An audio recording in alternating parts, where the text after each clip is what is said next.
is about saludos y las despedidas, which are ways to say goodbye and to say hello and to greet people. Alright, first we're going to talk about familiar versus formal. In Spanish, there are two ways to speak to someone. There's a familiar way and a formal way. You, as the speaker, choose which one to begin the conversation. One of the cardinal rules is that if you begin in the formal, you always stay speaking to someone formally. You don't switch back and forth between formal and informal or formal and familiar. Alright, formal is usually reserved for strangers, for people that are older than you, people that you work with. It could be for clergy, as in your pastor, people that you want to show more respect to. It may be your parents' friends, your grandparents, or your grandparents' friends. In the South, we don't have any way to show formality, really. We do have a slang language, but we also use the words ma'am and sir in formal settings. As the speaker, you get to choose how you want to begin. Typically, if I'm introduced to someone for the first time, I always start in the formal. Usually after we've gotten to know each other, or maybe just a few minutes into the conversation, if the person feels comfortable enough, they'll tell me in Spanish that I don't have to use the formal with them, that I'm their friend, that I should be familiar. Alright, familiar speech in Spanish is used for people your own age. It can be people younger than you, people that you have some kind of a connection with, or it could be a new acquaintance, and they will tell you to speak familiar to them. Alright, here are some greetings in Spanish. You have hola, which is hello, buenos dias, which is good morning, buenas tardes, which is good afternoon, and buenas noches, which is good night. Again, hola, buenos dias, buenas tardes, buenas noches. Alright, buenas noches means good night or good evening, and it is used in Latin American countries. In the United States, we normally don't say good night to someone until we're actually going off to bed. But in Latin American countries, at around 9 o'clock at night, sometimes 8, 9, 10, people will begin saying buenas noches. If you pass them on the street, if you're taking a walk in the park with your family and you pass someone, they will say buenas noches to you. The reason that buenas noches starts later at night than what we typically see in the United States is because of the siesta. The siesta is the nap or the block of period during the middle of the day where a lot of Latin Americans get off work and get to go home and enjoy a long leisurely lunch with their family. And then afterwards, after lunch, they may sit and watch television, they may read a book. The children, if they're in school, they may study for something for a little while, or they may take a short nap before going back.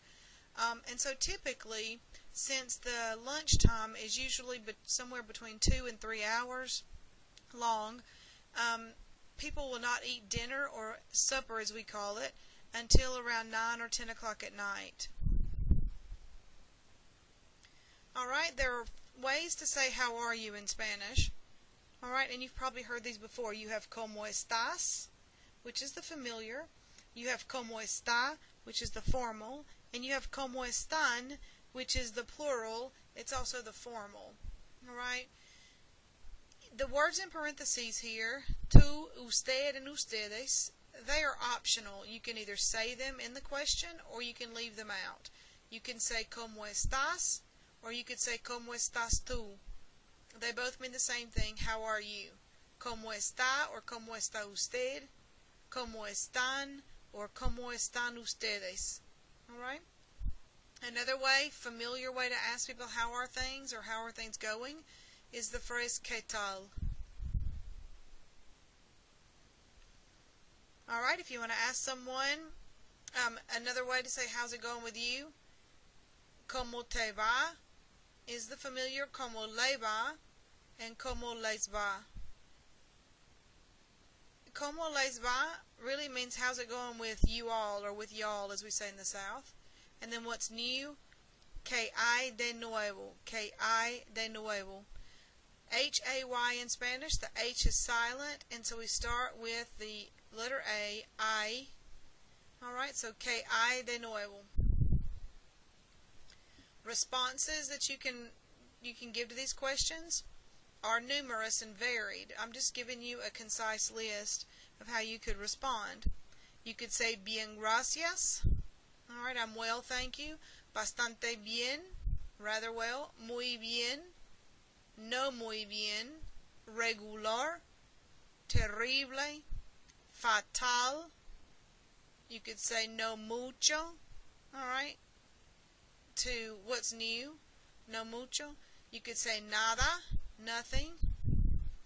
And then you can also turn around and ask that person the question y tú, which means and you, or y usted, and you.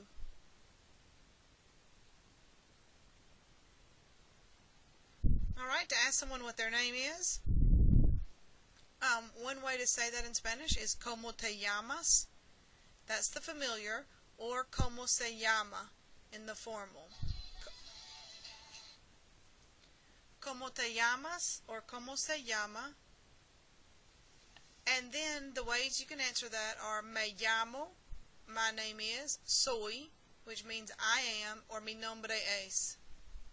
Me llamo Elizabeth, my name is Elizabeth, soy Elizabeth, I am, or mi nombre es Elizabeth.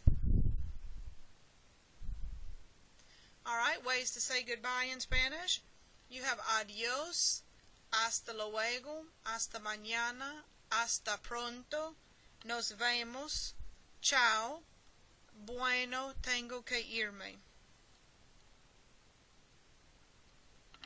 Adios, hasta luego, hasta mañana, hasta pronto, nos vemos, chao, bueno, tengo que irme. These are just different ways to say goodbye. You could always just tell everyone that you meet adios, but it would be nice to know a few other ones to kind of vary your conversation. Alright, there's also hasta la vista. That's another one that's popular in the United States.